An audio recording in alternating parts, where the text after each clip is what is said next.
তো বেশি কিছু না গাইস, আজকে আমার দিনটি কেমন কাটলো ওটাই আর কি তোমাদের সঙ্গে একটু শেয়ার করব।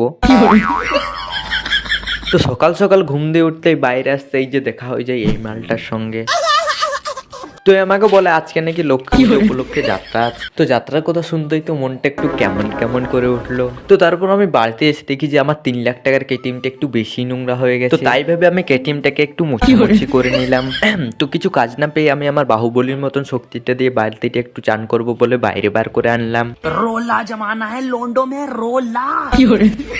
তো যাই হোক, সকাল সকাল চানটা করে পেট পুজো করে একটু বসেই ছিলাম। তারপর কখন সন্ধ্যা নেমে গেছে বুঝতেই পারি নাই। তো বেশি দেরি না করে ভাবলাম যাত্রাটা দেখেই আসি। তো যাত্রা দেখতে এসে যে শুধু যাত্রা দেখবো এমনটা কি কখনো হয় না, মানে चक्कर बाबू भैया औरत का चक्कर।